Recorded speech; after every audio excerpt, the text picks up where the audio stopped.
What if I told you that the man who publicly adored his wife, who stood by her through years of fertility struggles, who built a billion-dollar empire with her, was secretly poisoning her? Madison Reynolds thought she was losing her mind. Failed pregnancy after failed pregnancy, memory gaps, paranoid thoughts that everyone dismissed as stress. But when she overheard a conversation about divorce papers she never knew existed, she realized the horrifying truth: her loving husband had been systematically destroying her for 3 years.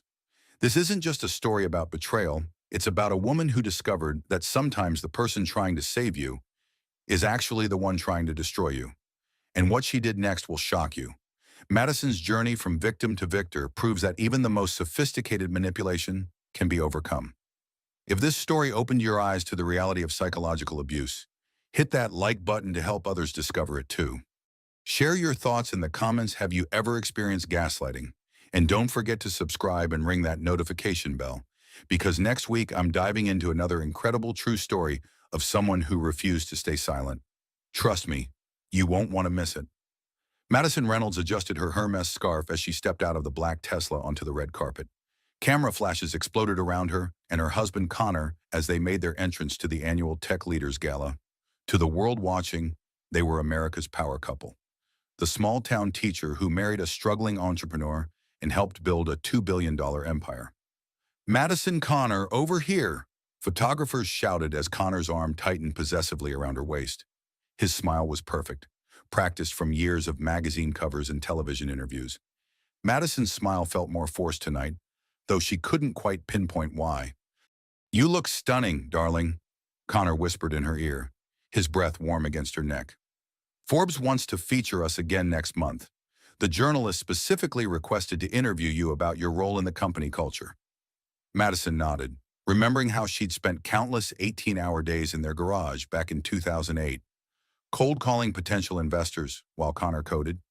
She'd been the one to secure their first major funding round, convincing billionaire venture capitalist Robert Chen that Reynolds Tech had something special. She'd designed their employee retention programs, their charitable giving strategy, their entire public relations approach. "Mrs. Reynolds," a reporter called out, "what's your secret to balancing marriage and business success?" Madison stepped forward, her voice steady and warm. "Communication and shared vision. Connor and I built this company together from nothing. We understand that behind every successful venture, there's a team working toward the same goal." Connor's grip on her waist tightened almost imperceptibly. Later, she would recognize this as a warning sign. Tonight, she dismissed it as affection. The ballroom was magnificent crystal chandeliers casting warm light over tables decorated with white orchids and gold accents. Madison had personally overseen every detail of tonight's charity auction, which would raise money for STEM education in underserved communities. It was her passion project, one that connected her to her roots as a teacher in rural Ohio. "The Reynoldses have donated $500,000 tonight," the auctioneer announced. "Their commitment to education continues to inspire us all." Applause filled the room. Madison felt a genuine warmth spreading through her chest. This was why she'd worked so hard, why she'd sacrificed so much. Making a difference mattered more than the money. But as they returned to their table, she noticed Connor scrolling through his phone, his jaw tense. When she leaned over to see what had captured his attention so completely, he quickly switched to his email. "Everything okay?" she asked. "Just work stuff. Nothing that can't wait until tomorrow?" His smile returned instantly, but something in his eyes had shifted. "Dance with me." They moved to the dance floor, swaying to the orchestra's gentle waltz. Madison felt herself relaxing against Connor's chest, remembering why she'd fallen in love with him 15 years ago. He'd been different then, vulnerable, ambitious but kind, grateful for her belief in his dreams. "I love you," she whispered, meaning it completely. "I love you too," he replied, but his attention was already drifting toward his business associates across the room. As the evening wound down, Madison excused herself to the ladies' room. In the mirror, she studied her reflection, 35 years old, successful beyond her wildest dreams, married to a man the world envied. So why did she feel so empty lately? Her phone buzzed with a text from her sister Amy. "Saw the pictures from tonight. You look beautiful but tired. Everything okay?" Madison stared at the message for a long moment before typing back, Just busy. Talk soon. But as she returned to find Connor deep in conversation with their company's CFO, apparently having forgotten she existed, Madison wondered if Amy had seen something she herself was only beginning to acknowledge. The golden cage of their success was beautiful, prestigious, and envied by millions. It was also a cage. 3 months later, Madison sat in Dr. Patricia Hernandez's fertility clinic, trying not to cry as the doctor explained why their latest round of IVF had failed. It was their 8th attempt in 3 years, and each failure felt like another piece of her heart breaking away. I know this is disappointing, Dr. Hernandez said gently, but we have options. Your hormone levels are responding well to treatment, and there's no medical reason why this shouldn't work eventually. Madison nodded, though the word eventually felt like a weight pressing down on her chest. She was 35. Connor was 41. They'd been trying for 5 years, and each passing month felt like stolen time. How much longer should we keep trying? She asked, her voice barely above a whisper. That's really up to you and Connor. Some couples continue for years. Others decide to explore alternatives after a certain point. There's no right answer. When Madison arrived home to their penthouse apartment, Connor was already there, which surprised her. He'd been working late most nights recently, preparing for a major product launch that would either secure Reynolds Tech's position as an industry leader or cost them everything. How did it go today? He asked, but his tone was distracted, clinical. He was reviewing financial documents spread across their dining room table. Another negative. The words came out flat, emotionless. She'd run out of ways to express this particular devastation. Connor looked up briefly, his expression shifting to what she'd started thinking of as his concerned husband face. The same expression he used during media interviews when discussing their charitable work. I'm sorry, honey. I know how much this means to you. He stood and embraced her, but she could feel his impatience, his desire to return to his spreadsheets. Maybe we should take a break from the treatments. The stress might be making it harder. Madison pulled away. Stung. The stress isn't coming from the treatments. Connor, it's coming from feeling like I'm going through this alone. That's not fair. I've been to every appointment I could make it to. 3 out of 15. Press. The number hung in the air between them. Connor's jaw tightened, a warning sign Madison had learned to recognize over the years. I'm building something important here. Madison, something that will support our family for generations. I thought you understood that. I do understand. I helped build it. Remember. But what's the point of building a legacy if we don't have a family to pass it on to? Connor's phone buzzed, and despite everything they were discussing, he glanced at it. Madison felt something cold settle in her stomach. Who is that? Sarah. Something urgent came up with the Patterson account. Sarah Chen was Connor's executive assistant, a brilliant Stanford MBA who joined the company 6 months ago. Madison had interviewed her personally, impressed by her strategic thinking and work ethic. Can it wait an hour? Connor hesitated just long enough for Madison to notice. I should probably call her back. This deal could make or break our fourth quarter. Madison watched him walk into his office and close the door. Through the glass, she could see him on the phone, but his body language didn't suggest urgent business. He was relaxed, leaning back in his chair, even laughing at something Sarah had said. That night, Madison lay awake staring at the ceiling while Connor slept soundly beside her. Something fundamental had shifted in their relationship. Though she couldn't identify exactly what or when, they still attended events together, still presented a united front to the world, still shared the same bed. But they'd stopped sharing their fears, their dreams, their real selves. The next morning, Madison decided to surprise Connor at the office with lunch from his favorite restaurant. When she arrived at Reynolds Tech's gleaming headquarters, she found Sarah Chen in Connor's office, sitting unusually close to him as they reviewed documents on his computer. Something about their body language made Madison pause in the doorway. Madison, Connor's voice was overly bright. This is unexpected. I brought lunch. She held up the bag from the Italian place where they'd had their first date. But I can come back if you're busy. Actually, we just finished, Sarah said smoothly, gathering her papers. I'll let you two enjoy your lunch. As Sarah left, Madison noticed the subtle way her fingers brushed against Connor's arm. It was such a small gesture. It could have been accidental, but Madison had been married for 15 years. She knew the difference between accidental and intentional. "How's the Patterson account going?" Madison asked as they unpacked their food. "Good. Sarah's been instrumental in closing the deal. She really understands the client's needs." "She seems very dedicated." "She is. She was here until almost midnight last night, helping me prepare for the presentation." Madison nodded, forcing herself to keep eating even though the food now tasted like cardboard.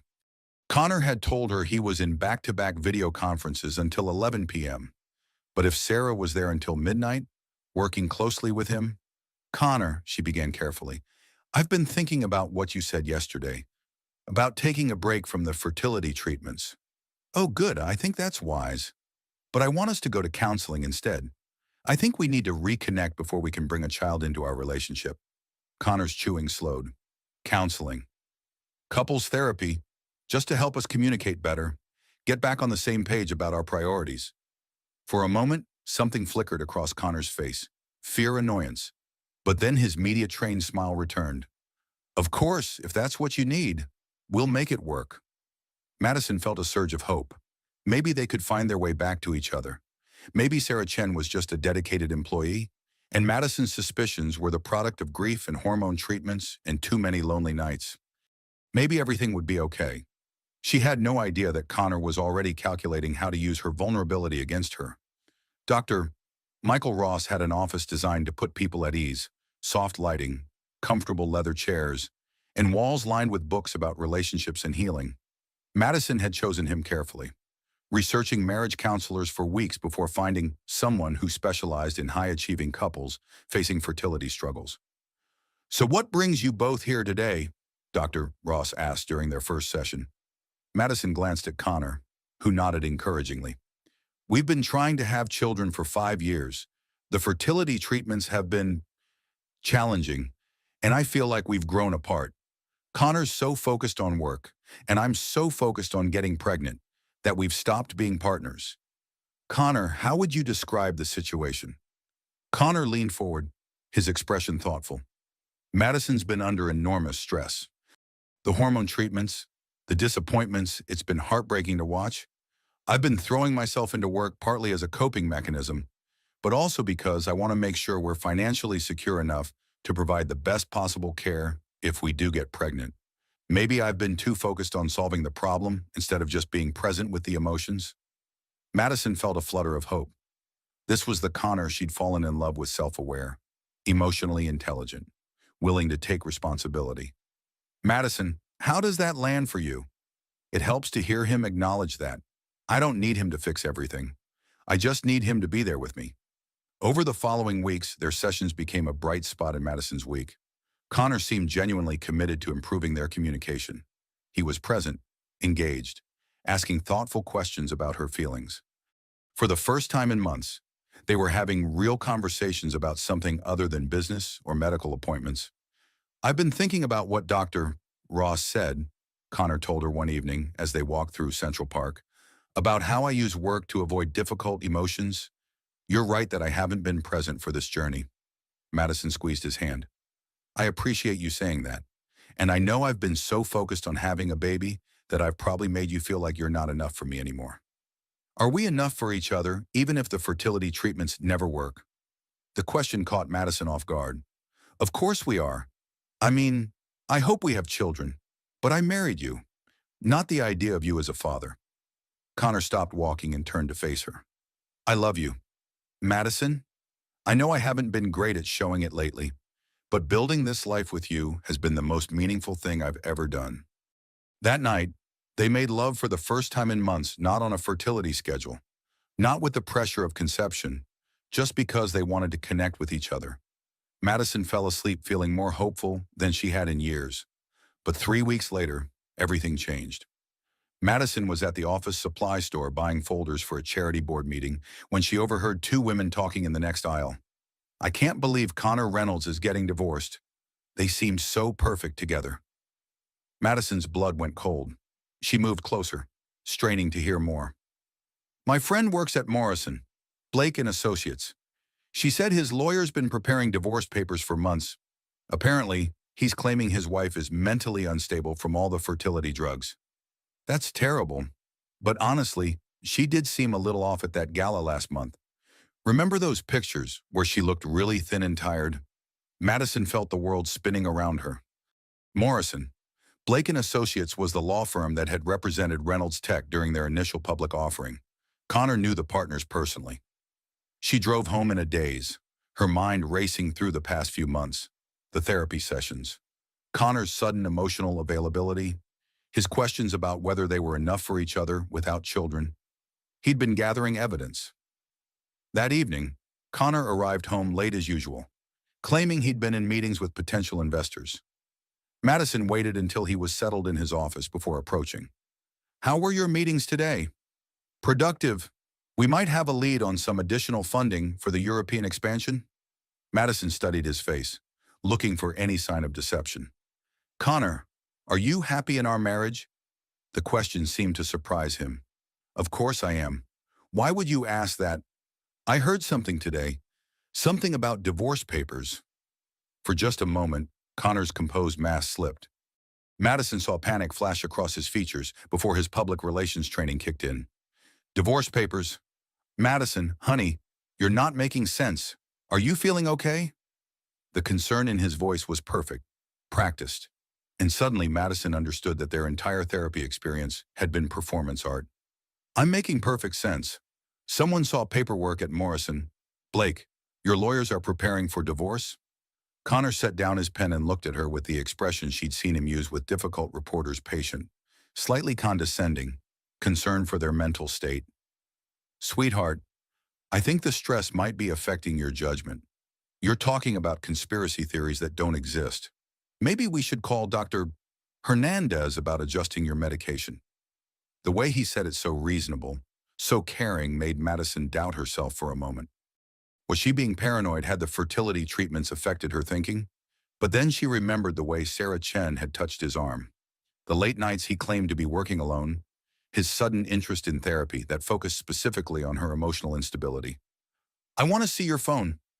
"Madison, if there's nothing to hide, show me your phone." Connor sighed deeply, the sound of a patient man dealing with an unreasonable woman. "This is exactly what I'm talking about. This paranoia, these accusations, this isn't like you. The fact that you won't show me your phone tells me everything I need to know." "Fine." Connor pulled out his phone and handed it to her. "But when you don't find anything, I want you to seriously consider that you might need professional help." Madison scrolled through his recent calls and messages. Everything looked normal: business contacts, text exchanges about meetings and deals. Too normal, too clean. "You have another phone." "Madison, please listen to yourself. You're talking about secret phones and conspiracy theories. This is what happens when grief and medication and stress overwhelm someone's rational thinking." The worst part was how believable he sounded, how much he seemed to genuinely care about her well-being. If Madison hadn't overheard that conversation at the store, she might have started to believe she really was losing her mind. "I'm going to stay at Amy's tonight. Honey, please don't run away. Let's call Dr. Ross or Dr. Hernandez, someone who can help us work through this." Madison looked at her husband of 15 years, the man she'd loved, supported, believed in, sacrificed for, and realized she was looking at a stranger. Someone who could lie to her face with perfect sincerity, someone who could manipulate her grief and medical struggles to build a case against her, someone who had been planning to leave her while pretending to save their marriage. "I'll call you tomorrow," she said, grabbing her keys. "Madison, please don't drive when you're this upset. Let me call you a car." Even now, even caught in his deception, he was performing the role of caring husband, and Madison understood with perfect clarity that she was in more danger than she'd ever imagined. Amy's apartment in Brooklyn felt like stepping into a different world, warm, cluttered with books and art supplies, smelling like the lavender candles their mother used to burn. Madison's sister took one look at her face and pulled her into a fierce hug. "What happened?" Over tea and leftover pizza, Madison told Amy everything: the overheard conversation, Connor's denial, the months of therapy that now felt like elaborate manipulation. "I keep wondering if I'm losing my mind," Madison admitted. He sounded so reasonable, so concerned. "What if the fertility treatments really have affected my judgment?" Amy was quiet for a long moment, studying her sister's face. "Maddie, Do you remember when we were kids and you thought someone was sneaking into your room at night? Madison frowned. That was different. I was 7. Mom and Dad kept telling you it was just dreams, that you were being dramatic. Remember, they made you feel crazy for months. Amy, it was Cousin Derek. During family visits, you were right the whole time, but everyone convinced you that you weren't. The memory hit Madison like a physical blow. She'd been so young, but she'd known something was wrong. The way Derek looked at her, the way he found excuses to be alone with her. But every adult had dismissed her fears as childhood imagination until her teenage babysitter finally caught him. Connor's making you doubt your own perceptions, Amy continued. That's what manipulative people do. They make you think you're the problem. Madison spent the night in Amy's guest room, staring at the ceiling and trying to separate truth from manufactured doubt. By morning, she'd made a decision. I need evidence, she told Amy over breakfast. Real proof, not just overheard conversations and intuition. What kind of evidence? Financial records, phone records, something concrete that can't be explained away? Amy hesitated. Maddie, if he's really planning to divorce you and claim you're mentally unstable, gathering evidence might be dangerous. What if he finds out? But Madison was done being afraid. Then at least I'll know where I stand. She returned home that afternoon to find Connor in crisis management mode. He greeted her with flowers and her favorite takeout from the Thai restaurant, where they'd celebrated their first big investor meeting. I've been thinking about what you said last night, he began carefully. And I realize I haven't been fully honest about how stressed I've been about work. Maybe that's why you're picking up on something feeling off. Madison accepted the flowers and let him guide her to the couch. What do you mean? The European expansion is more complicated than I've let on. We're hemorrhaging money on regulatory compliance. And if we don't close the Patterson deal, we might have to lay off 30% of our workforce. Connor's voice was heavy with worry, and for a moment Madison felt guilty for suspecting him. But then she noticed he was watching her reaction carefully, gauging whether his story was working. Why haven't you told me this before? I didn't want to add to your stress while you're dealing with the fertility treatments. But keeping secrets isn't fair to either of us. It was a masterful performance, just enough vulnerability to explain suspicious behavior. Just enough truth to be believable. Madison found herself nodding along, feeling her certainty from the morning begin to waver. I've scheduled us an appointment with Dr. Ross for tomorrow, Connor continued. I think we need professional help navigating both the work stress and the fertility struggles. That's a good idea. Connor smiled and kissed her forehead. I love you, Maddie. We're going to get through this stronger than ever. But as he headed to his office to catch up on emails, Madison noticed he took his phone with him and closed the door. In 15 years of marriage, Connor had never closed his office door when he was just working. That night, while Connor slept beside her, Madison lay awake forming a plan. She needed someone she could trust, someone with expertise in investigating financial fraud, someone who understood the tech industry and could help her navigate whatever Connor was hiding. The next morning, she called her college roommate Jessica, who now worked as a forensic accountant for a white-collar crime unit in Chicago. Jess, I need advice about investigating someone's financial records. Hypothetically, Jessica's laugh was warm but knowing. Honey, in my line of work, nothing's ever hypothetical. What's going on? Madison explained the situation carefully, leaving out names and specific details. Jessica listened without interrupting. Your hypothetical situation sounds like textbook financial abuse preparation, Jessica said finally. The gaslighting, the secretiveness, the sudden interest in documenting mental health issues, I see this pattern in about 60% of high-asset divorce cases. So what should my hypothetical friend do? Document everything, and I mean everything. Financial statements, business records, communication patterns, witness observations. Most importantly, she needs to do it without the husband knowing. If he's as sophisticated as you're describing, he's probably already preparing his narrative. What kind of narrative? Unstable wife tries to destroy successful husband's business empire. It's a classic. Make her look greedy, crazy, and vindictive while he looks like the reasonable victim. Madison felt sick. How does someone fight back against that? Very carefully, and with better evidence than he has. That afternoon, During their therapy session, Madison watched Connor perform concern and devotion for Dr. Ross. He spoke about his fears for Madison's mental health, his guilt about working too much, his commitment to supporting her through their fertility struggles. Madison seems to be experiencing some paranoid thoughts, Connor explained. She's convinced I'm hiding things from her, planning to leave her. The stress of the treatments combined with some family history of mental illness has me worried. Madison's blood went cold. She had no family history of mental illness. Connor was building his case with fabricated details. Madison, how are you feeling about Connor's observations? Dr. Ross asked. Madison looked between the two men, her husband who was systematically destroying her credibility, and the therapist who seemed to be buying every word.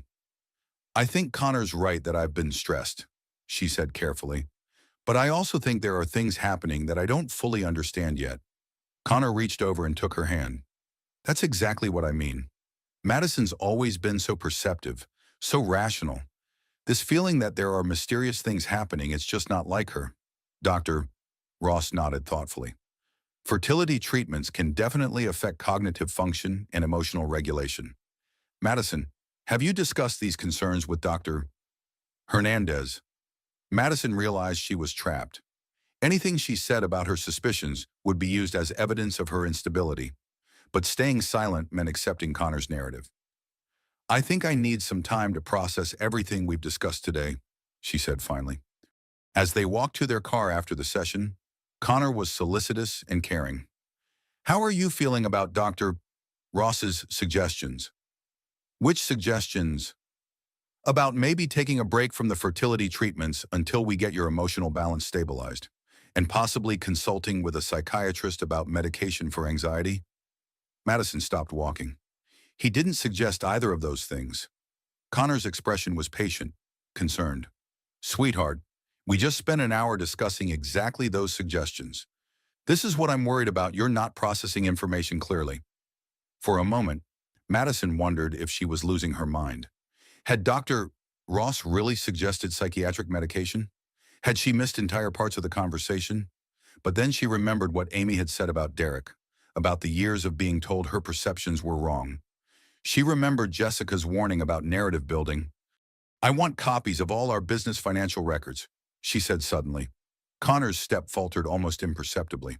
Why? If we're having money problems serious enough to require layoffs, I want to understand our situation. I helped build this company. I have a right to know. Of course you do. I'll have Sarah prepare a summary for you. Not a summary, complete records, bank statements, investment portfolios, offshore accounts, everything. Connor stopped walking entirely. Madison, you're talking about thousands of documents. Most of it is highly technical financial information that wouldn't mean anything without context. Then provide context. They stood on the sidewalk outside the therapy building, and Madison saw something shift in Connor's expression. The mask of concern slipped for just a moment, replaced by something cold and calculating. I'll see what I can do, he said finally. But Madison knew she would never see those records. Just like she knew that Connor was already 3 steps ahead of her, building a case that would destroy her credibility before she could expose whatever he was hiding. The war for her life had begun, and she was already losing. Madison woke up in a psychiatric facility with no memory of how she'd gotten there. The last thing she remembered was arguing with Connor about the financial records. Now she was wearing a hospital gown, strapped to a bed, with a doctor she'd never seen before explaining that she'd had a complete psychotic break. Mrs. Reynolds, I'm Dr. Elizabeth Warner. You've been here for 3 days. Do you remember anything about your admission? Madison's mouth felt like cotton, her thoughts sluggish and unclear. 3 days, where's Connor? Your husband has been here every day. He's very concerned about you. According to the admission notes, you became violent when he tried to discuss your therapy session. You threatened to destroy the company and hurt yourself. The words felt foreign, impossible. Madison had never been violent in her life. That's not. I wouldn't. Memory issues are common after episodes like this. Your husband provided extensive documentation of your deteriorating mental state over the past few months. Paranoid delusions, erratic behavior, threats of self-harm. Dr. Warner showed Madison a thick file. Through her drug-induced haze, Madison could see session notes from Dr. Ross, emails supposedly from her to Connor, with increasingly unhinged content, even voice recordings of her making threats she had no memory of making. "I want to see Connor," Madison managed. "He'll be here this afternoon. But Mrs. Reynolds, we need to discuss your treatment plan. Based on your husband's documentation and our observations, we recommend a minimum 30-day inpatient program." 30 days. Madison understood with perfect clarity that Connor had won. While she was locked away being treated, he would have complete control of their assets, their company, their narrative. By the time she got out, she would be the crazy wife who'd tried to destroy America's tech darling. "I want to call my sister. Family visits need to be approved by your primary support person. Your husband felt it would be better to limit outside contact until you're more stable." Madison closed her eyes, feeling the weight of Connor's trap settling around her. He'd used her own words from therapy against her, manufactured evidence of mental illness, and now had her isolated from anyone who might question his story. But as the days passed and the medication fog began to clear, Madison's mind sharpened with a clarity she hadn't felt in months. She began to remember things, small details that hadn't seemed important before. Connor insisting she take vitamins every morning for her health, the way he'd encouraged her to share her deepest fears and anxieties during therapy, his pattern of asking leading questions about her family history, particularly about her grandmother's brief depression after childbirth, the fertility treatments. Madison's doctor visits had been scheduled by Connor's assistant, Sarah. The medications had been delivered directly to their apartment rather than picked up at a pharmacy. With growing horror, Madison realized the scope of Connor's deception. The fertility drugs that were supposed to help her get pregnant. What if they'd been designed to do something else entirely? What if her years of unsuccessful treatments had been sabotaged from the beginning on her 10th day in the facility? Madison pretended to swallow her evening medications but palmed them instead. Over the next 48 hours, as her thinking cleared completely, she formulated a plan. She needed allies, people who could help her gather evidence while she was trapped inside. But everyone she trusted was either controlled by Connor or convinced of her mental illness. Except Amy. Madison's opportunity came during art therapy. While the counselor was helping another patient, Madison approached Janet, a nurse who'd been kind to her. "My sister doesn't know I'm here," Madison said quietly. "My husband said he'd call her, but I don't think he did. Could you help me contact her, just so she knows I'm okay?" Janet hesitated. "I'm not supposed to. Please, she's probably worried sick. One phone call." That evening, Janet slipped Madison a cell phone for 5 minutes. Amy answered on the first ring. "Thank God, Maddie, where are you? Connor said you were taking some time away to think, but that was 2 weeks ago." "Amy, listen carefully. I'm in a psychiatric hospital. Connor had me committed. I need you to help me, but you can't let him know we've talked." "What, Maddie? That's impossible. Connor would never. He's been planning to divorce me for months. Everything I suspected was true. He's using my fertility treatments and therapy sessions to claim I'm mentally ill. I have maybe 3 minutes before I have to give this phone back." Madison quickly explained what she needed: copies of business records, information about offshore accounts, anything that could prove Connor was hiding assets. "How am I supposed to get access to that? Remember Mom's friend Patricia, who works in corporate banking? Start there, and Amy Connor's going to try to turn you against me. He'll show you evidence that I'm unstable, maybe even dangerous. Don't believe him." "Maddie, this sounds crazy, I know, but I need you to trust me the way I should have trusted myself about Derek." The line was quiet for a moment. Then Amy's voice came back, steady and determined. "Tell me what you need." Over the following weeks, as Madison played the role of recovering patient, Amy worked quietly to uncover Connor's secrets. She started with small things: public business records, news articles, social media posts that Connor's team hadn't thought to scrub. What she found was revealing.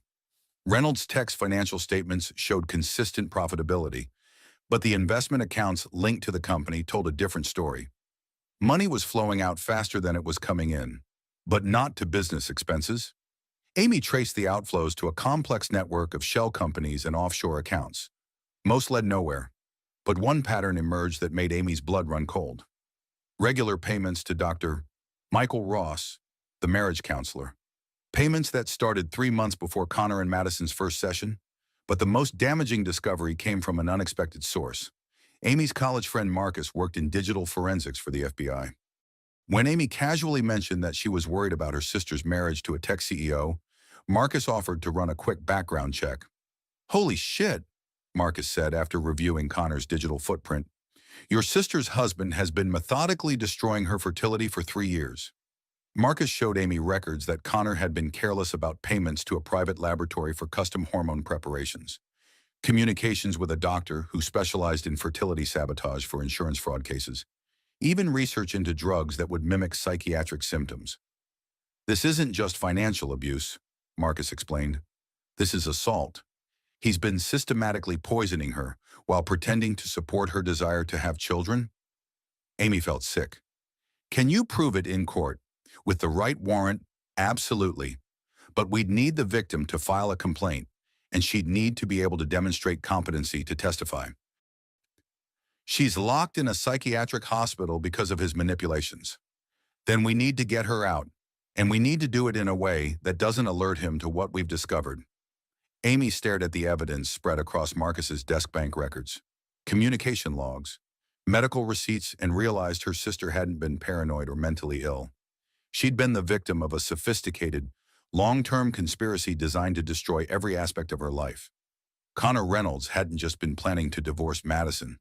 He'd been planning to erase her entirely, leaving himself free to start over with his assets intact and his reputation unblemished. But Connor had made one crucial mistake. He'd underestimated the power of sisters who refused to abandon each other. The real war was just beginning. Detective Maria Santos had seen enough white-collar crime to recognize patterns, and the information Amy Reynolds brought her fit a pattern that made her stomach turn. She'd been investigating Reynolds Tech for potential SEC violations for 6 months, but this was the first evidence that suggested the crimes were personal as well as financial. "Your sister is still committed?" Detective Santos asked, reviewing the documents Amy had spread across her desk. "For another 2 weeks. The doctors say she's responding well to treatment, but I think that just means she's learned to play along with their narrative." Detective Santos studied the financial records Marcus had helped Amy compile. "This level of asset manipulation requires sophisticated planning. Your brother-in-law didn't do this alone." "What do you mean?" "Look at these offshore transfers. The timing, the amounts, the receiving accounts. This is the work of someone who understands international banking regulations and tax avoidance strategies. Connor Reynolds might be smart, but he's not this kind of smart." Amy leaned forward. "So who's helping him? That's what we need to find out. But first, we need to get your sister out of that hospital with her credibility intact. If Connor's lawyers can claim she's mentally incompetent, her testimony becomes worthless." Detective Santos had a plan, but it required perfect timing and absolute secrecy. First, they needed additional evidence from inside Reynolds Tech, proof that Connor had been systematically looting the company while preparing for divorce. "I might know someone who can help with that," Amy said slowly. "Madison mentioned that Connor fired his CTO about 6 months ago. Alex something. She said Connor claimed it was about performance issues, but Alex had been with the company since the beginning." "Alex Thompson," Detective Santos confirmed, checking her notes. "I interviewed him as part of the SEC investigation. He was terminated after questioning some unusual financial transfers. Severance agreement includes a strict non-disclosure clause. Would he talk to us if he knew it might help Madison? Maybe. But we'd need to be very careful. If Connor finds out we're building a case, he could have Madison transferred to a long-term facility or claim she's a danger to herself." The next morning, Amy met Alex Thompson at a coffee shop in Queens, far from Manhattan's tech corridor where Connor's connections ran deep. Alex was younger than she'd expected, probably early 30s, with the tired look of someone who'd been carrying a heavy secret. "I've been wondering when someone would ask about the real reason I was fired," Alex said after Amy explained why she'd contacted him. "What really happened?" Alex pulled out a tablet and showed Amy a series of financial reports. "About 8 months ago, I noticed irregularities in our international accounts. Money going out faster than our revenue could support. When I asked Connor about it, he said it was related to the European expansion. But you didn't believe him.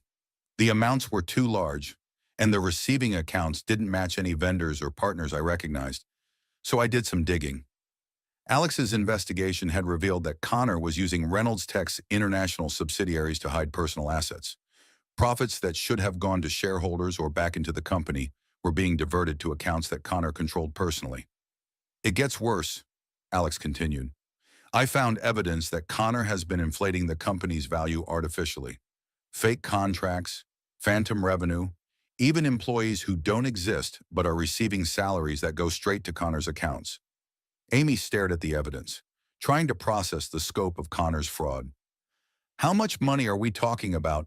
Conservative estimate about $200 million over 3 years. And you took this to Connor. I thought maybe there was an explanation I wasn't seeing. I respected him. Madison had hired me personally, and I believed in what they were building together. Alex's voice grew quiet.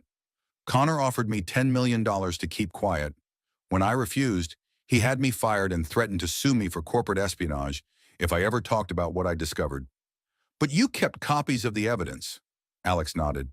I knew someone would eventually ask the right questions. Amy felt a surge of hope for the first time in weeks. This wasn't just about divorce or even financial abuse anymore. Connor had committed serious federal crimes, and they had documentation to prove it, but their victory was short-lived. That afternoon, Amy received a call from Connor. Amy, I hope you're doing well. I wanted to update you on Madison's progress. Connor's voice was warm, concerned. Everything Madison had said it would be. Amy forced herself to sound normal. How is she? Better, thank God. The doctors think she might be ready for supervised visits soon. I know she's missed you. I've missed her too. Actually, I was hoping we could meet for coffee. I think there are some things you should know about Madison's condition before you see her. Some of her delusions have been quite specific, and her doctors want to make sure family members understand what to expect. Amy's blood ran cold. Connor was preparing to turn her against Madison, just as Madison had predicted. What kind of delusions? Conspiracy theories. Mostly. She's convinced that I've been stealing money from the company, that I had her committed as part of some elaborate plan to divorce her. The doctors say it's common for people in her condition to create complex narratives that make them the victim of circumstances beyond their control. Connor's explanation was perfectly reasonable, delivered with just the right amount of sadness and concern. If Amy didn't know what she knew, she might have believed him. That must be so difficult for you. It is. But I love her, and I'm committed to getting her the help she needs. The important thing is that we don't feed into her delusions by treating them as reality. After hanging up, Amy immediately called Detective Santos. He knows, Amy said. I don't know how, but Connor knows someone's been asking questions. Are you sure? He wants to meet with me to prepare me for Madison's delusions. He's going to show me evidence that she's crazy and try to convince me to help maintain his narrative. Detective Santos was quiet for a moment. This might actually work in our favor. Let him show you his evidence. Document everything he says. Meanwhile, we'll accelerate our timeline for getting Madison out. How? Dr. Jennifer Park. Amy had never heard the name before, but Detective Santos explained that Dr. Park was the physician who had been providing Madison's fertility medications. Marcus's digital forensics had revealed that Dr. Park had been receiving payments from Connor beyond what insurance covered. She's agreed to cooperate in exchange for immunity. Tomorrow, she's going to admit Madison to her private clinic for specialized fertility-related psychiatric care. It's a legal transfer that will get Madison out of Connor's controlled environment. And then what? Then we give Madison 24 hours to recover from whatever they've been drugging her with, and we show her everything we found. If she's willing to testify, we can have Connor arrested by the end of the week. Amy hung up feeling cautiously optimistic for the first time since this nightmare began. Connor might be sophisticated, but he'd made one crucial error. He'd been so focused on controlling Madison that he'd forgotten about everyone who loved her. Tomorrow, Madison would be free, and then Connor Reynolds would learn that some cages could be escaped, and some women fought back. Madison woke up in Dr. Park's private clinic feeling clearer than she had in months. Whatever cocktail of drugs they'd been giving her at the psychiatric facility was finally working its way out of her system, and for the first time in weeks, her thoughts felt sharp and focused. How are you feeling? Dr. Park asked during Madison's first consultation. Like myself again. Madison answered honestly. Why did you help me get transferred here? Dr. Park was quiet for a long moment, studying Madison's medical chart. Because I've been participating in something terrible, and I need to make it right. Over the next hour, Dr. Park explained the full scope of Connor's deception. The fertility medications Madison had been taking for 3 years weren't designed to help her get pregnant. They were carefully calibrated to prevent pregnancy while mimicking the side effects of legitimate fertility treatments. But why would Connor want to prevent pregnancy? He said he wanted children as much as I did. The medications you were taking can also cause mood swings, cognitive disruption, and in some cases, symptoms that mimic psychiatric disorders. Your husband wasn't just preventing pregnancy, he was systematically undermining your mental stability. Madison felt sick. For how long, based on the prescription records? At least 3 years, possibly longer. 3 years of failed treatments, 3 years of believing her body was failing her, 3 years of hormonal manipulation designed to make her doubt her own sanity. Why did you go along with this, Doctor? Park's voice was barely above a whisper. He paid me $500,000 over 3 years, and he had evidence of some irregularities in my practice, tax issues. He said if I didn't cooperate, he'd destroy my career. Madison stared at the woman who had been systematically poisoning her, feeling a complex mix of rage and pity. So you helped him destroy mine instead. I'm trying to make it right now. I've given all the medical records to Detective Santos, the prescription logs, the payment records, everything. That afternoon, Amy arrived with Detective Santos and Alex Thompson. Madison listened in growing amazement as they laid out the evidence they'd gathered: the financial fraud, the asset manipulation, the elaborate conspiracy to control every aspect of her life. We have enough to arrest Connor on multiple federal charges, Detective Santos explained. Financial fraud, money laundering, conspiracy, and assault through medical sabotage. But we need your testimony to make the strongest possible case. Madison looked at the documents spread across the conference table: bank records, email communications, medical files, and felt a complex mix of vindication and grief. She'd been right about everything, but the cost of being right was staggering. What happens when Connor finds out I'm no longer committed? That's the beauty of our timing, Detective Santos said. Connor thinks you're still locked away being treated. He has no idea we've been investigating him. He's gotten comfortable, sloppy.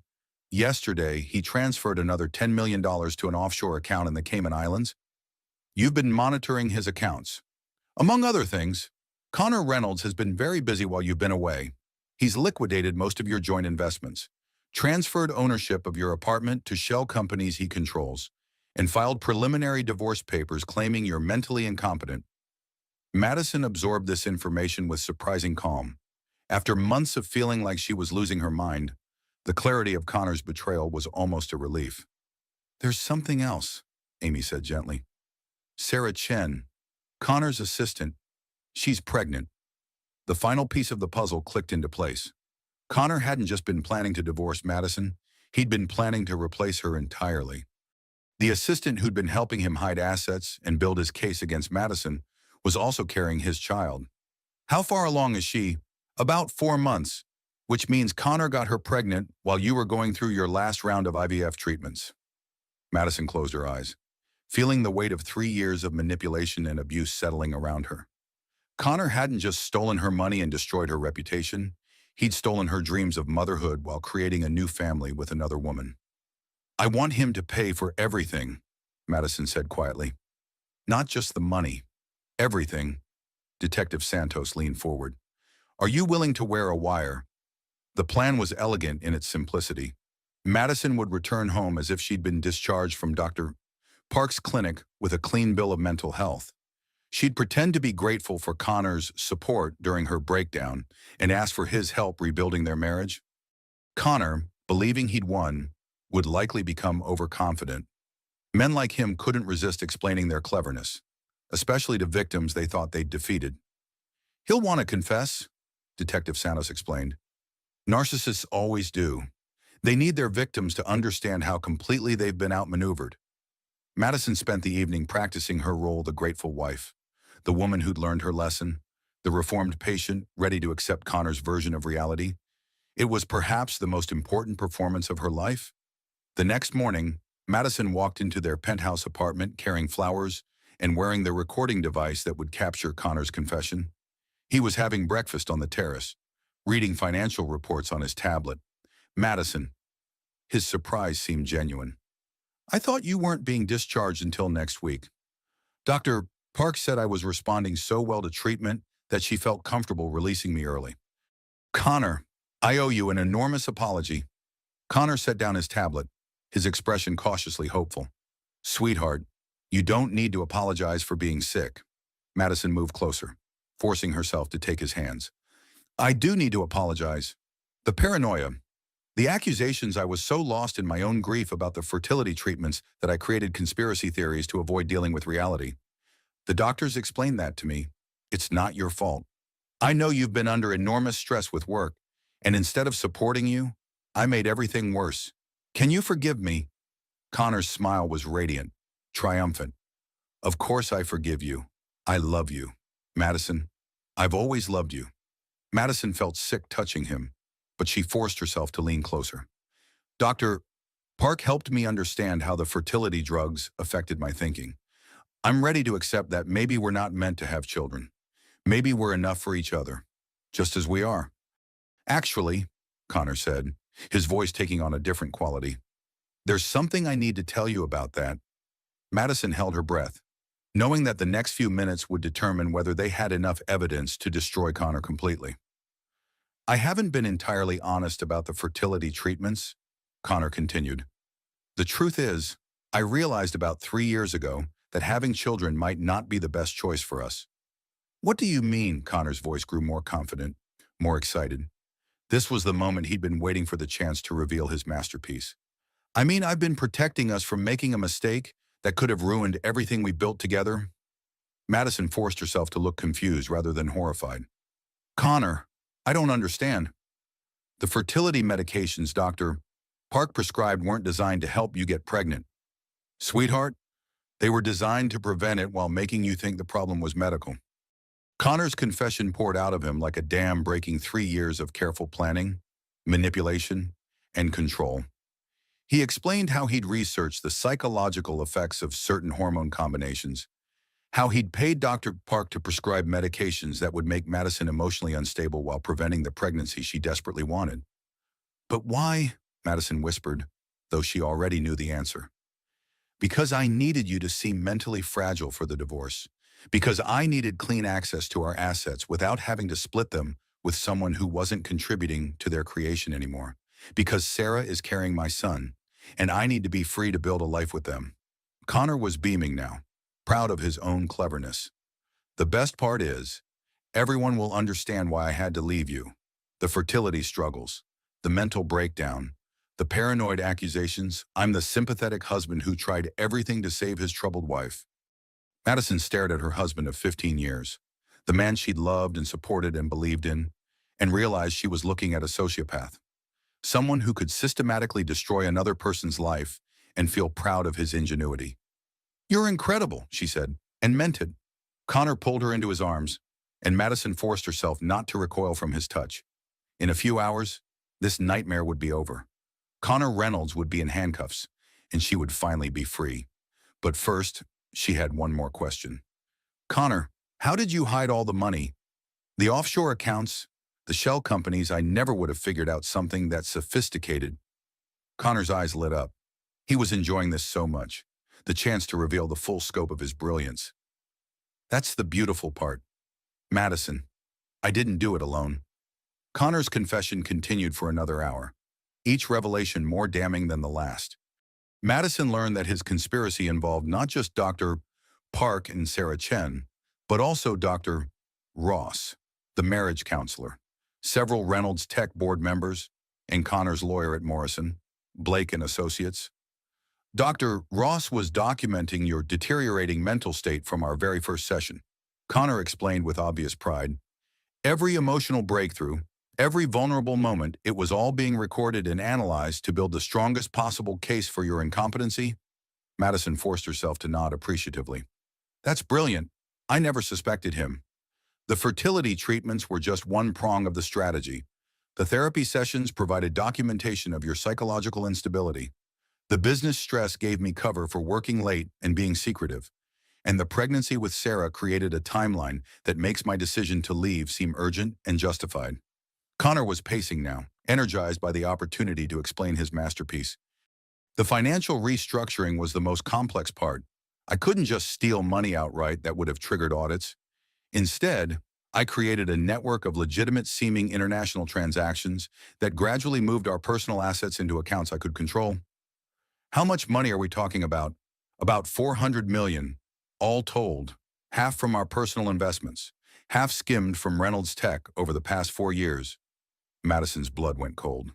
Connor hadn't just stolen from her, he'd been stealing from their employees, their investors, everyone who trusted them to build something meaningful. What about the company itself? What happens to Reynolds Tech? Connor shrugged. It'll probably go bankrupt within 2 years. The debt-to-asset ratio is unsustainable without the money I've moved offshore. But by then, I'll be living in a non-extradition country with enough money to last several lifetimes. Non-extradition country, Switzerland, initially, then probably somewhere in Southeast Asia. Sarah's already secured citizenship for both her and the baby through her family's connections. Madison realized with growing horror that Connor had been planning not just to destroy her, but to disappear entirely. He would vanish with his new family and stolen fortune, leaving her broke, discredited, and facing legal liability for crimes he'd committed in her name. Connor, this is incredible. But how did you know I wouldn't figure it out? Connor's smile was cold, triumphant. Because I know you, Madison. You're too trusting, too willing to blame yourself instead of seeing the truth. Even when you started getting suspicious, you assumed the problem was with you, not with me. You used my own self-doubt against me. Exactly. The fertility struggles made you vulnerable, desperate for someone to tell you what was wrong and how to fix it. The therapy sessions gave me a framework for manipulating your emotional responses.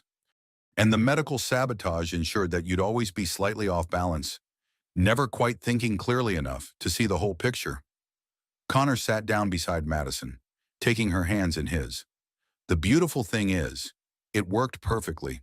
You're sitting here right now, grateful for my support, ready to rebuild our marriage. Even knowing what I've told you, you still want to believe we can work things out.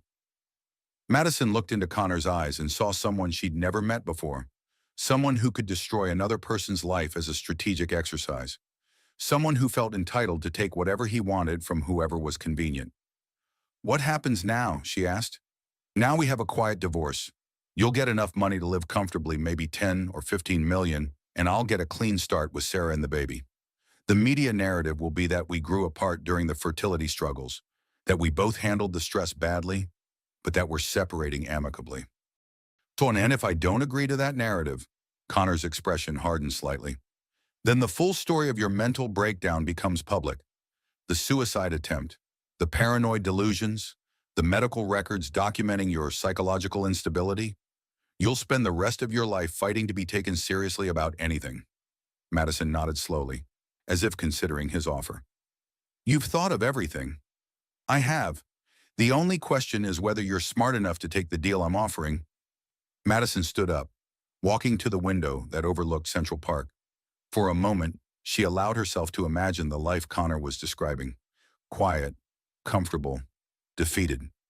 She could take his money and disappear, start over somewhere new, spend the rest of her life trying to forget that she'd once been married to a monster. But then she thought about Amy, who'd risked everything to help her, about Alex Thompson, who'd been fired for trying to do the right thing, about Dr.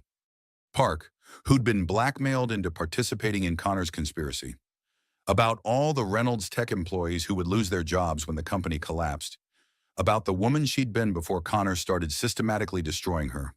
Connor, she said, turning back to face him, there's something I need to tell you. His expression was indulgent, patient. What's that, sweetheart? Madison reached into her purse and pulled out the recording device Detective Santos had given her. I've been recording this entire conversation. For the first time since she'd known him, Connor looked genuinely surprised. You've been what? Recording? Everything you just told me about the financial fraud, the medical sabotage, The offshore accounts, the planned disappearance, all of it is documented. Connor stared at the device in her hand, his face cycling through confusion, disbelief, and finally, rage. That's impossible. You've been in a psychiatric facility. You're mentally incompetent. No one would believe. Actually, I've been working with Detective Maria Santos of the SEC Enforcement Division for the past 2 weeks, along with your former CTO, Alex Thompson, your co-conspirator, Dr. Jennifer Park, and several federal agents who've been monitoring your international transactions. Madison felt a surge of power unlike anything she'd ever experienced. For 3 years, Connor had held all the cards, controlled every aspect of their relationship, manipulated her reality with surgical precision. But now, finally, she was the one with the advantage. Dr. Jennifer Park has already provided testimony about the medical fraud. Alex has documentation of the financial crimes. Detective Santos has bank records showing every illegal transaction you've made. And now I have your complete confession, in your own words, admitting to everything. Connor was on his feet now, his composure finally cracking. You can't prove any of this. I'll claim you manipulated the recordings, that you coerced me somehow.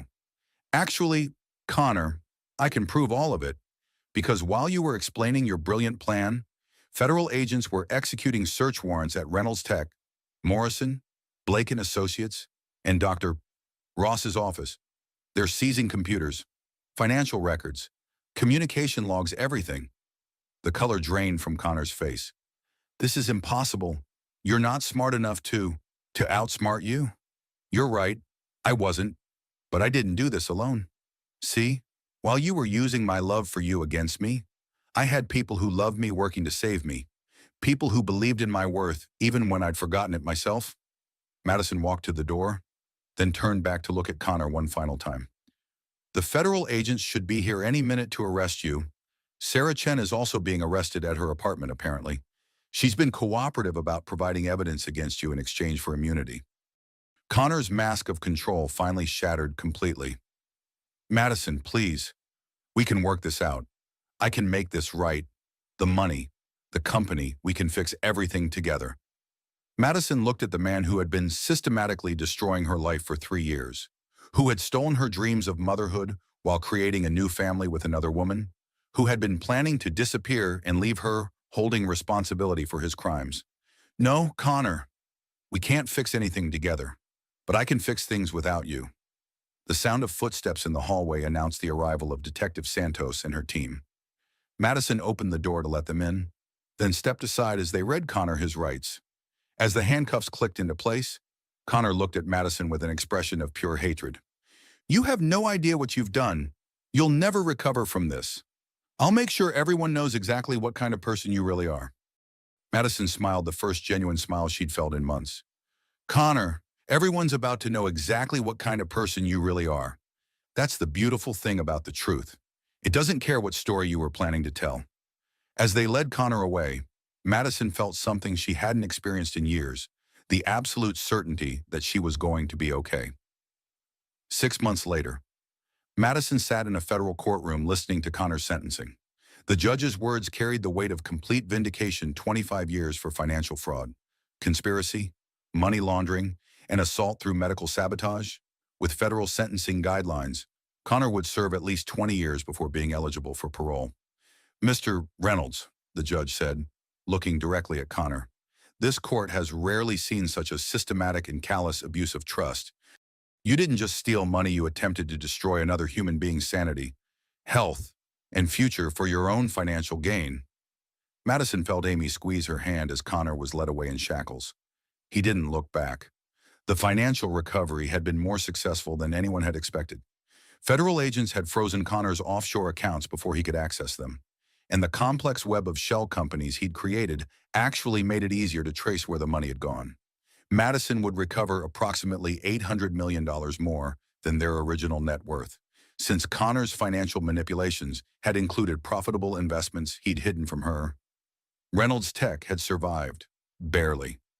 With Connor gone and the stolen assets returned, the company was financially stable but needed new leadership. The board had unanimously voted to offer Madison the CEO position, recognizing that she'd been the strategic mind behind much of their early success I'm not sure I'm ready to go back there.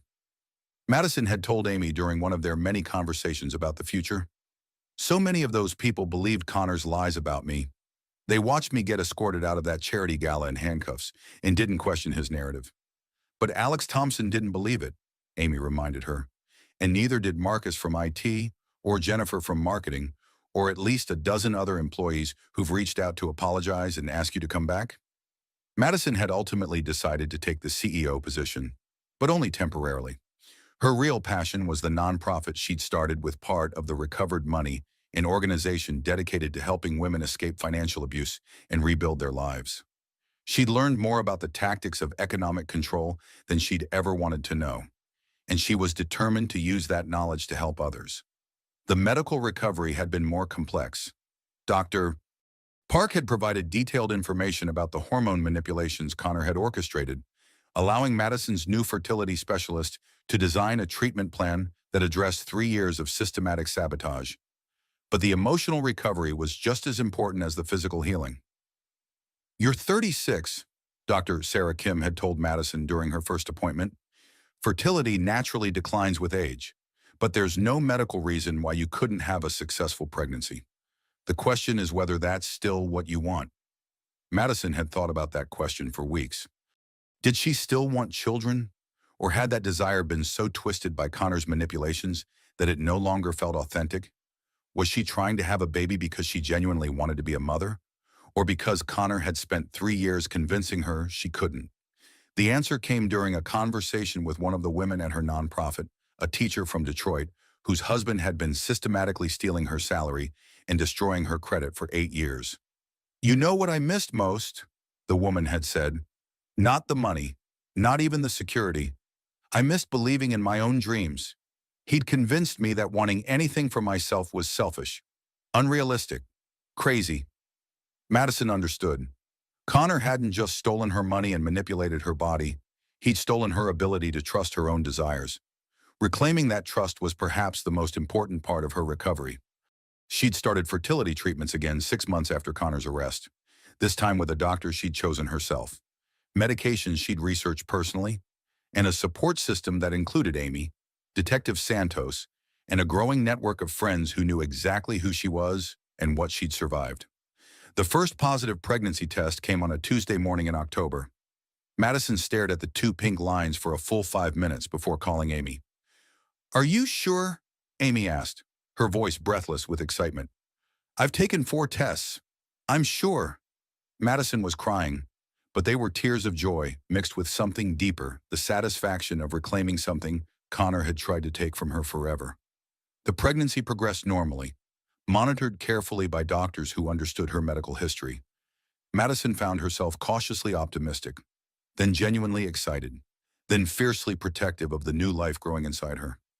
But perhaps the most healing moment came during her 20-week ultrasound, when the technician pointed to the screen and said, "Would you like to know the gender?" "Yes," Madison said without hesitation. "It's a girl. A daughter." Madison would have a daughter who would grow up knowing that women could build companies, recover from betrayal, fight for justice, and win. A daughter who would never doubt her own perceptions or apologize for trusting her instincts. "What will you name her?" Amy asked later. Madison had already decided. "Victoria. It means victory." As her pregnancy advanced, Madison gradually transitioned out of her temporary CEO role at Reynolds Tech, training her replacement and ensuring the company's long-term stability. She'd decided to focus full-time on her nonprofit and her family, building the life she'd always wanted on her own terms. Connor had tried to reach out twice from prison letters that his lawyer delivered, asking for visitation rights, claiming he wanted to make amends and discuss their daughter's future. Madison had thrown both letters away without reading them completely. "He has no parental rights," her lawyer had assured her. "His conviction for assault through medical sabotage legally terminates any claim he might have had to custody or visitation." Madison was grateful for the legal protection, but she didn't need it. Connor Reynolds had no power over her anymore. Not emotional, not financial, not psychological. She'd built a new life surrounded by people who valued her for exactly who she was, and she'd learned to trust her own strength. The woman who'd once doubted her own sanity had become someone other women turned to for guidance and support. The woman who'd been systematically isolated and controlled had built a community of allies and friends. The woman whose dreams had been stolen had created new dreams and made them reality. Connor had spent 3 years trying to erase Madison Reynolds. Instead, he'd helped her discover exactly how strong she really was. 18 years later. Madison sat in the gallery of a federal courthouse watching her daughter prosecute a case that felt eerily familiar. Victoria Reynolds Chen had grown up to become a federal prosecutor, specializing in white-collar crime. And today she was presenting evidence against a tech CEO accused of systematically defrauding his employees while emotionally abusing his wife. Madison watched her daughter command the courtroom with quiet authority, laying out a complex financial conspiracy with the same methodical precision Madison had learned during her own legal battle decades earlier. Victoria had inherited Connor's intelligence and Madison's sense of justice, a combination that made her formidable in court. The defendant didn't just steal money, Victoria told the jury. He stole his victims' ability to trust their own perceptions, their own worth, their own future. Financial abuse is never just about money. It's about power, control, and the systematic destruction of another person's autonomy. Madison felt tears prick her eyes, remembering a time when she'd barely been able to trust her own memories, let alone speak about them in public. Her daughter had never experienced that kind of systematic gaslighting, but she understood it intuitively, perhaps because she'd been raised by someone who'd survived it. After the court session, Madison and Victoria had lunch at a cafe near the courthouse. At 36, Victoria was approaching the age Madison had been when her world imploded, but her life looked completely different. Stable career, healthy marriage to her college sweetheart David, 2 young children, and unshakable confidence in her own judgment. "Mom," Victoria said over their salads, "I've been thinking about writing a book, about your case, but also about the pattern of financial abuse we see in so many white-collar crime cases." Madison considered this. Over the years, she'd shared her story at conferences and nonprofit events, always emphasizing that financial abuse could happen to anyone. Smart women, successful women, women who thought they were too sophisticated to be manipulated. What would you want to say that hasn't been said already? I think people still don't understand how sophisticated these schemes can be. They see a story like yours and think, I would have figured it out sooner, or I would never let someone do that to me. But Connor wasn't some obvious villain. He was charming, successful, publicly devoted to you. The manipulation was so gradual, so carefully calibrated, that even someone as smart as you didn't see it until it was almost too late. Victoria was right. Even now, 18 years later, Madison occasionally met women who'd heard her story and responded with subtle judgment, the assumption that Madison must have been naive, desperate, or somehow complicit in her own victimization. "What I want people to understand," Victoria continued, "is that predators like Connor specifically target strong, successful women. They don't want victims who are obviously vulnerable. They want the challenge of breaking someone who seems unbreakable." Madison nodded. She'd learned this lesson through years of working with abuse survivors. The women who sought help at her nonprofit weren't weak or naive. They were doctors, lawyers, business owners, teachers. They were women who'd built successful lives and careers before encountering someone skilled at dismantling their confidence piece by piece. "There's something else," Victoria added. "I want to write about what happened to Connor, not just the trial and conviction, but what came after." Madison had tried not to think about Connor's life in prison over the years. She'd received updates occasionally. He'd been attacked by other inmates early in his sentence, had spent time in protective custody, had been denied parole twice. She felt neither satisfaction nor sympathy about his circumstances, just a kind of hollow indifference. "He died last month," Victoria said gently. "Heart attack. His lawyer reached out to see if you wanted any of his personal effects." Madison absorbed this information with surprising calm. She'd imagined this moment many times over the years, wondering how she'd feel when Connor was truly gone forever.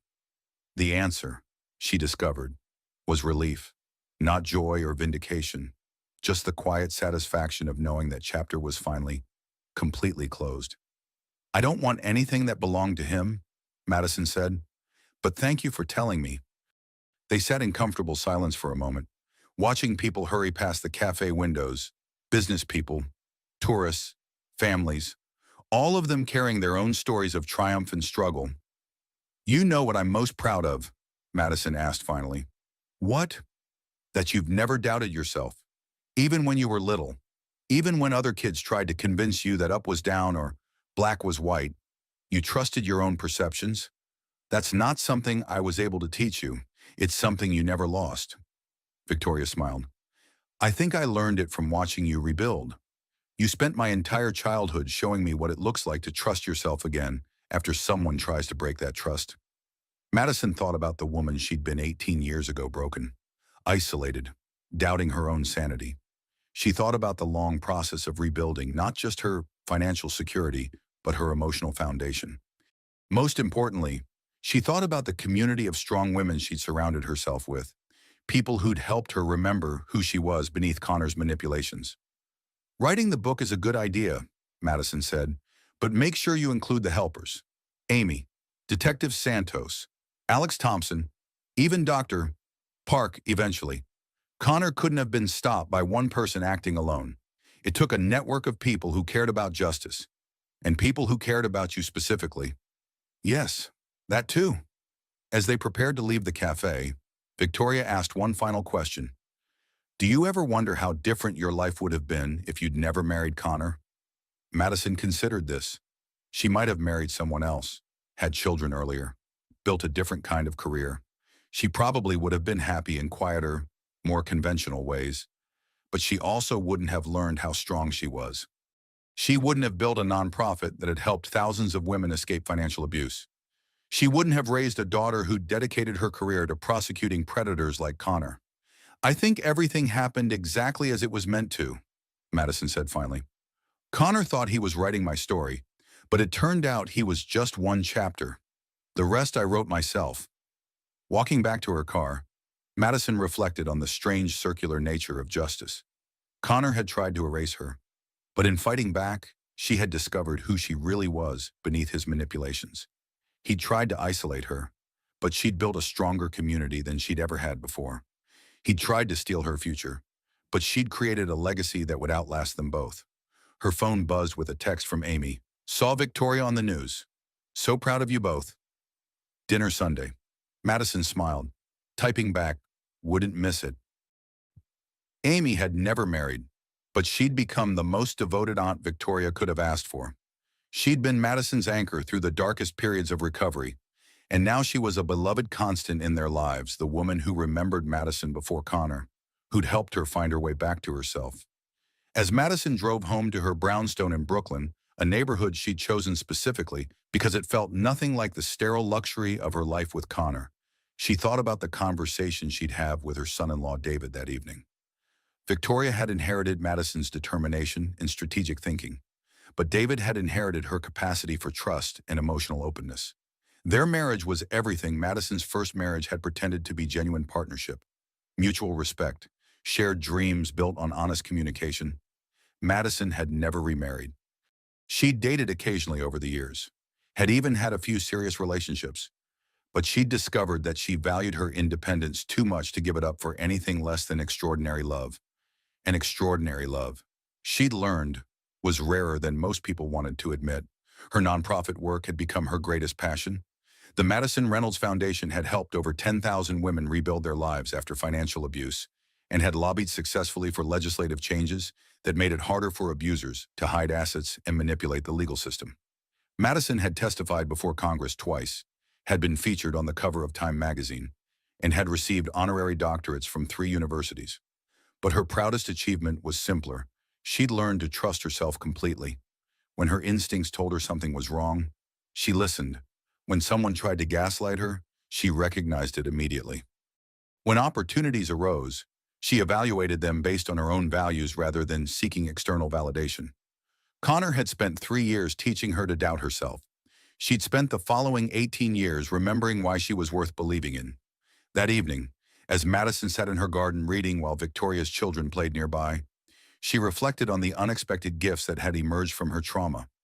The ability to spot manipulation from miles away, the network of fierce friendships she'd built with other survivors, the unshakable knowledge that she could handle whatever life threw at her.